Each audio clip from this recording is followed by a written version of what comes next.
आपले सरकार सेवा केंद्राचं एक नवीन जी-आर जाहीर करण्यात आलं आहे राज्य शासनाकडून. या जी-आरमध्ये आपले सरकारचं काय नवीन अपडेट देण्यात आलं आहे, हे सविस्तर आपल्याला या व्हिडिओच्या माध्यमातून बघायचं आहे. व्हिडिओ शेवटपर्यंत पहा आणि पहिल्यांदा तुम्ही चॅनलवर त्याला सध्या चॅनलला सबस्क्राईब करून घ्या. नमस्कार, मी राकेश कुमार.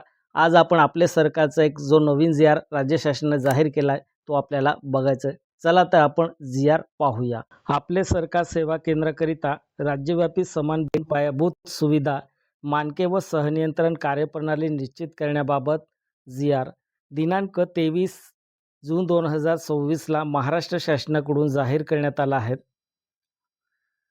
भारत सरकार निर्गमित केलेल्या सामायिक सेवा केंद्र कॉमन सर्व्हिस सेंटर CSC 2.0 मार्गदर्शक सूचनानुसार राज्य शासनाच्या सामायिक सेवा केंद्राकरिता एक समान व स्वतंत्र बँडिंग आराखडा निश्चित करण्याचे अधिकार प्रदान करण्यात आले आहेत.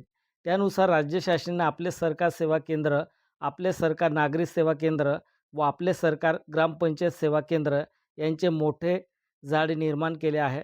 सदर केंद्राचे ब्रँडिंग करणे, पायाभूत सुविधा समान ठेवणे, नागरिकांना उत्तम दर्जाच्या सेवा उपलब्ध करून देण्यासाठी मानके निश्चित करण्याची बाब शासनाच्या विचाराधीन होती.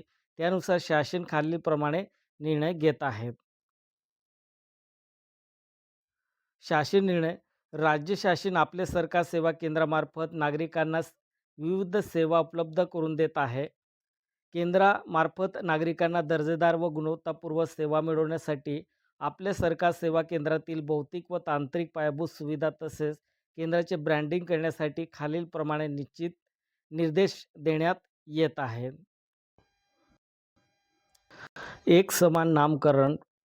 राज्यातील कार्यरत सर्व सेवा केंद्रांना खालीलप्रमाणे प्रमाणित नामकरण लागू करण्यात येत आहेत.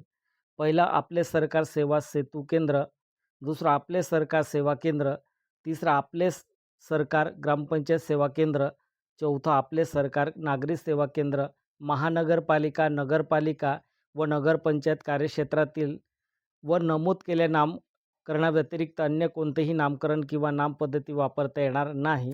यासोबत विहित करून देण्यात आलेल्या नामफलकाचा वापर एक सामान्यपणे सर्व ठिकाणी करण्यात येईल, असं या ठिकाणी म्हटलं आहे. दुसरा मुद्दा आहे पायाभूत सुविधा नेमके. उपरोक्त सर्व सेवा केंद्रांना खालीलप्रमाणे किमान पायाभूत सुविधा मानके निश्चित करून देण्यात येत आहेत. पहिला, इमारत. सर्व सेवा केंद्रासाठी कायमस्वरूपी पक्की इमारत आवश्यकता राहील. दुसरं, क्षेत्रफळ. सर्व सेवा केंद्रासाठी किमान 100 चौरस फूट क्षेत्रफळ आवश्यकता राहील.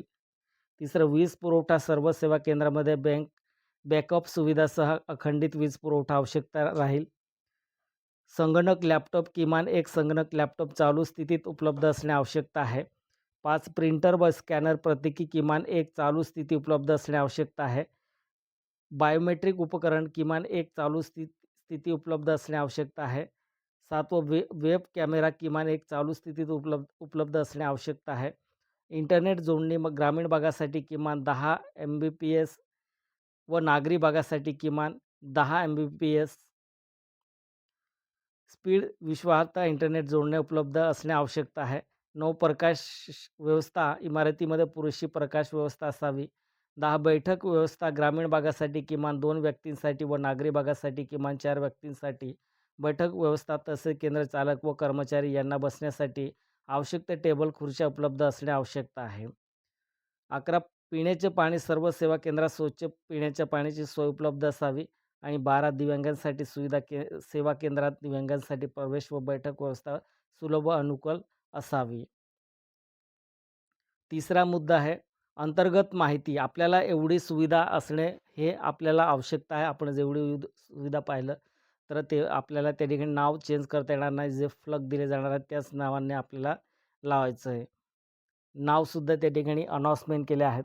तिसरा मुद्दा अंतर्गत माहिती फलक. अंतर्गत माहिती फलकमध्ये काय बदल अपडेट देण्यात आला आहे. सर्व सेवा केंद्रामध्ये इमारतीच्या आत दर्शनी भागात सर्वाधिक वापराच्या 15 नागरी सेवाची यादी प्रदर्शित करण्यात यावी. तसेच अन्य सेवाच्या माहितीसाठी QR कोड दर्शनी भागात प्रसिद्ध करण्यात यावा, जेणेकरून नागरिकांना अन्य सेवाची माहिती, सेवा उपलब्ध होण्याची कालावधी तसेच आकारले जाणारे शुल्क याबाबतची माहिती उपलब्ध होईल. अंतर्गत माहिती फलकाचा नमुना इलेक्ट्रॉनिक्स माहिती तंत्रज्ञान व कृत्रिम बुद्धिमत्ताचा महाराष्ट्र.गव्हर्नमेंट.डॉक्युमेंट या संकेतस्थळ ते मधून डाउनलोड करून त्या ठिकाणी आपल्याला लावायचं आहे. परिशिष्ट अ मध्ये दर्शविल्याप्रमाणे तयार करून लावण्यात यावा. बाह्य फलक प्रत्येक सेवा केंद्रावर यासोबत विहित केलेल्या नमुन्यात बाह्य फलक दर्शनी भागात लावण्यात यावा. केंद्र चालकासाठी सदरचा नमुना इलेक्ट्रॉनिक्स माहिती तंत्रज्ञान व कृत्रिम बुद्धिमत्तेच्या विभागाचा महाराष्ट्र.गव्हर्नमेंट.डॉक्युमेंट या संकेतस्थळावर डॉक्युमेंट ASSK कॉमन बँडिंगमधून डाउनलोड करून त्यामध्ये सेवा केंद्राचा पत्ता व सेवा केंद्राची ID छपाई करून 6x6 5 फूट या आकारामध्ये परिशिष्ट ब मध्ये दर्शविल्याप्रमाणे छपाई करून दर्शनी भागात लावण्यात यावा. 5वं, सेवा केंद्रात GIS मॅपिंग व जिओ फेन्सिंग करणे. प्रत्येक सेवा केंद्रात GI मॅपिंग करून केंद्राच्या 50 मीटर स्थानाभोवती जिओ फेन्सिंग कार्यान्वित करण्यात येईल. त्यामुळे केंद्र चालकाला मजूर जिओ फेन्सिंग क्षेत्रातून लॉग इन करण्याची मुभा राहील. मजूर जिओ फेन्सिंग बाहेरून केलेल्या लॉग इनचा प्रयत्न आपोआप रोखला जाईल. तर बघा या ठिकाणी हे महत्त्वाचे अपडेट दिले आहे. ज्या ठिकाणी आपल्याला मजूर जिओ फेन्सिंग आपल्याला दिले जाणार आहेत त्याच क्षेत्रामध्ये आपण लॉग इन करू शकणार आहेत. जर आपण बाहेर क्षेत्रामध्ये जर लॉग इन केलं तर त्या ठिकाणी आपोआप बाहेर फेकलं जाईल किंवा ते रोखलं जाईल, मार्क केलं जाईल. अपवादात्मक परिस्थितीमध्ये सक्षम प्राधिकरणाच्या मान्यतेने मर्यादित कालावधीसाठी जिओ फेन्सिंगमध्ये तात्पुरती सूट दिली जाईल. प्रत्येक सेवा केंद्रासाठी खालीलप्रमाणे एकाच वेळी वापरायचा कमाल लॉग इनची संख्या निर्धारित करून देण्यात येत आहे. केंद्राचं नाव, लॉग इनची संख्या. पहिला आपले सरकार सेतू सेवा केंद्र लॉग इन 20 असेल. दुसरं आपले सरकार सेवा केंद्र 5, आपले सरकार ग्रामपंचायत सेवा केंद्र 2 आणि आपले सरकार नागरिक सेवा केंद्र 20 असं त्या ठिकाणी तुम्हाला लॉग इनचे निर्धारित वेळ दिले जाणार आहेत. 6 नंबरचा मुद्दा आहे सेवा केंद्राची तपासणी. जिल्हाधिकारी यांनी त्यांच्या कार्यक्षेत्रात सर्व सेवा केंद्राची किमान 6 महिन्यातून एकदा तपासणी करण्यात यावी. त्यासाठी अधिस्थ अधिकाऱ्यामार्फत केंद्राची तपासणी करून त्यामध्ये आढळलेल्या त्रुटीची विहित मुदत देऊन पूर्तता करावी. जे केंद्र संधी देऊनही किमान आवश्यक बाबीची पूर्तता करत नाही असे केंद्र रद्द करण्याची कारवाई करावी. हे अपडेट करण्यात आलं आहे. हे नवीन अपडेट आलं आहे. 7 सेवा केंद्र आढावा कार्यपद्धती. राज्य, जिल्हा व तालुका स्तरावर खालीलप्रमाणे श्रेणीबद्ध पद्धतीने केंद्र कामगिरीच्या कालखंडानुसार नियमित आढावा घेण्यात येईल. आढावा घेणारे अधिकारी, आढाव्याशी संबंधित अधिकारी. तर म्हणजे आपल्याला या ठिकाणी या टेबलनुसार या ठिकाणी आढाव्यास संबंधित सेवा केंद्र आढावाच्या पद्धती घेतल्या जातील. उपरोक्त आढावा तसेच सेवा केंद्र मानकांसंबंधित आढावा एकत्रितपणे घेण्यात यावा. उपरोक्त विहित आढाव्या व्यतिरिक्त आवश्यकतेप्रमाणे अन्य आढावे घेता येऊ शकतील. 8 नंबर, नागरिकांचे अभिप्राय नोंदवणे. सेवा केंद्रातून विविध सेवा लाभ घेणाऱ्या अर्जदारांकडून सेवेच्या अनुषंगाने अभिप्राय नोंदवण्याची व्यवस्था IVRS कॉल किंवा AI आधारित व्हॉइस एजंट कॉल चालक आधारित कॉलद्वारे पुरवण्यात येईल. सदर अर्जदारांच्या अनुभवाचा तपशील संकलित करून विश्लेषित करण्यात येईल. सदर नागरिक अभिप्राय सेवा केंद्राच्या मानांकनासाठी विचारात घेतले जातील. सातत्याने नकारात्मक अभिप्राय आढळल्यास सुधारात्मक व शिस्तविषयक कारवाई केली जाईल. 9. उत्कृष्ट केंद्राचा सन्मान. उत्कृष्ट केंद्राचा सन्मान सेवा केंद्राच्या कामगिरीचे मूल्यमापन करून जिल्हास्तरीय, विभागीय व राज्यस्तरीय रोख पुरस्कार व सन्मानपत्र देऊन गौरवण्यात येईल.